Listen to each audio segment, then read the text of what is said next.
Being an analyst can be a lonely job. You're basically sitting in an office over a computer and you're talking to companies and other people, but you may not necessarily be talking to a broad group of members of the investment world.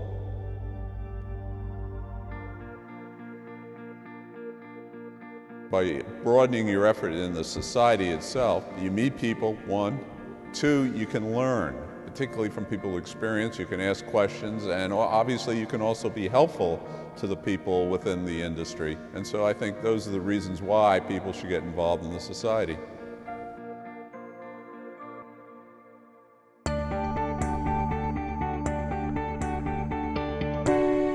man who created the whole industry was a man called Benjamin Graham, who went to Columbia as an appointed scholar. And I was one of his first pupils. He used to take the subway with me at 116th Street and talk about things that are happening today and compare it to something that happened last month or last year and how bad it was and how good it was. He was a very practical person. Before Ben Graham, there were very few schools that had good departments at the collegiate level where the man could train in different industries. It started off with the luncheons, which was very effective for the analyst community at the time. But then the CFA program came along, and the development of professionals and making sure that was focused was very important to make sure that we were doing a job of developing professionals in our industry so that the recognition of the industry and the recognition of the role of the analyst would become more broader and more respected over time. The analyst societies of a number of major cities in the United States and Canada really helped give birth to CFA Institute going back about 50 plus years ago, when the idea of creating a set of professional standards for financial analysts finally came to fruition. So it was in that way that the Institute came into being. In the 1960s and I guess the 1970s, the New York Society fulfilled a unique function. It was at 15 William Street. There was a company presenting every single day or almost every day. And the brokerage firms hadn't really gotten into the company presentation business.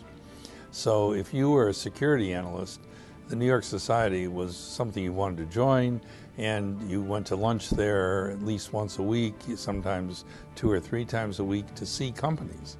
Companies weren't presenting as frequently in the society during the 80s, and we developed a process where we could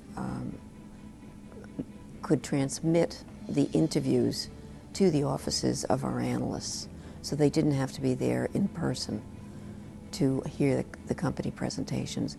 That was an innovation. We started to bring speakers in to the New York Society of Security Analysts because it was the beginning of the 50th anniversary. So we had a golden lecture series, and we had Marty Lipton come in, we had Rudy Giuliani come in, we had Carl Icahn come in, and a few others. Lifelong learning is very important in the investment management business, and so we start from the very beginning. We help people prepare for the CFA examination if that's what they would like to do.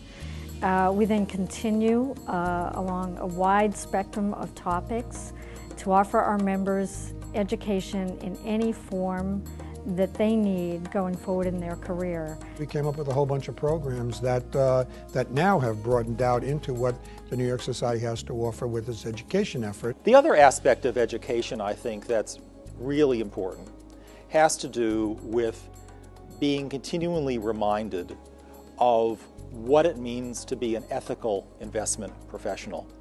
You know, our organization is grounded really on 3 areas: advocacy, education, and ethics.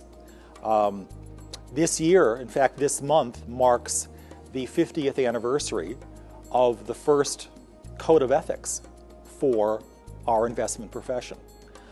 And that code of ethics has been expanded over time, But if you read the original, it is as valid today as it was 50 years ago.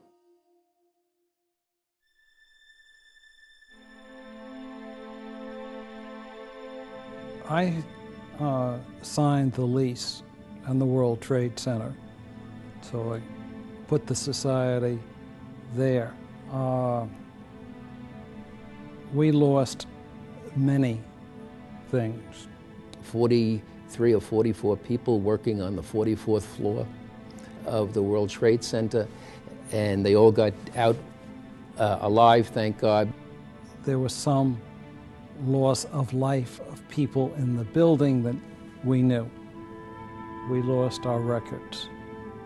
We lost our location. We wanted to keep our conferences going, we wanted to keep the calendar going, and the amount of effort the board put in, the members volunteered, what can we do? We found a new home, we got back on track.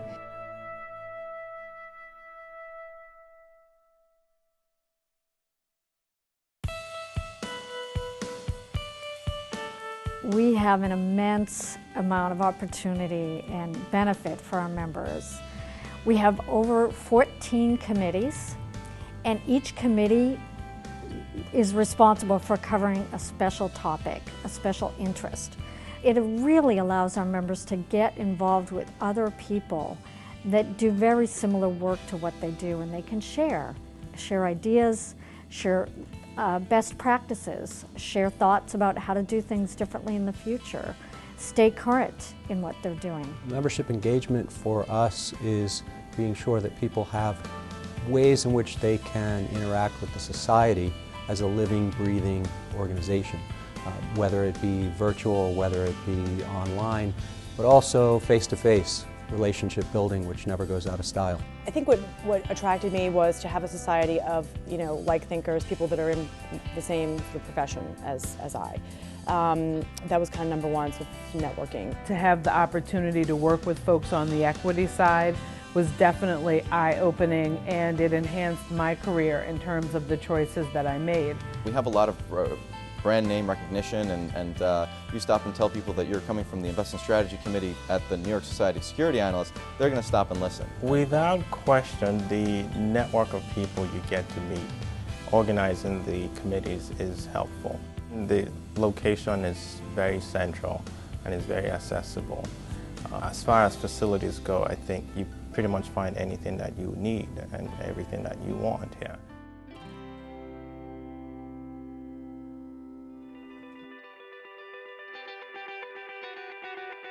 I see the society 25 years from now as being very similar to the society we began 75 years ago. It's really all about people, and it's all about being in finance. Younger people are very much used to having a very personalized experience. And I think it's going to mean that there's going to be a different NYSSA for every single member of NYSSA, depending on how they want to touch the larger organization. I think the New York Society could easily collaborate with other organizations worldwide. We've got the content, we've got the talent. With the technology we have today, I think that we can bring our product to a broader group of people who can understand what we do